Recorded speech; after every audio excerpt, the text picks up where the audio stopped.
বাংলা নাটকপ্রেমীদের কাছে খুবই পরিচিত একটি ধারাবাহিক নাটক ছিল দেনা পাওনা। দীর্ঘদিন ধরে দর্শকদের বিনোদন দিয়ে আসা এই নাটকটি শেষ পর্যন্ত 124 পর্বে গিয়ে শেষ হয়েছে।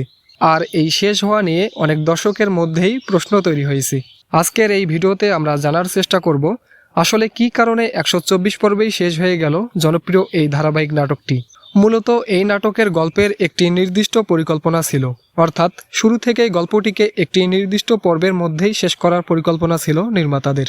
এই নাটকের গল্প মূলত পরিবার, সম্পর্ক, ভুল বোঝাবুঝি এবং জীবনের নানা বাস্তবতা নিয়ে গড়ে উঠেছিল।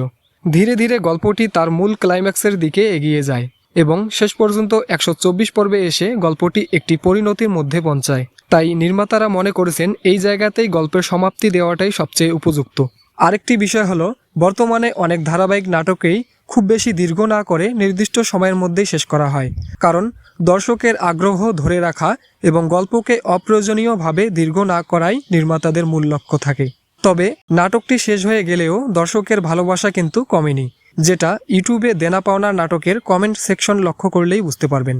সবশেষে বলা যায়, দেনা পাওনা নাটকটি বন্ধ হওয়ার মূল কারণ ছিল গল্পের স্বাভাবিক সমাপ্তি। 124 পর্বের মধ্যেই নির্মাতারা গল্পটিকে সুন্দরভাবে শেষ করেছেন। এই বিষয়ে আপনাদের কি মতামত অবশ্যই কমেন্ট করে জানাবেন। ভিডিওটি ভালো লাগলে লাইক দিন, শেয়ার করুন এবং এমন আরও আপডেট পেতে আমাদের চ্যানেলটি সাবস্ক্রাইব করতে ভুলবেন না। ধন্যবাদ।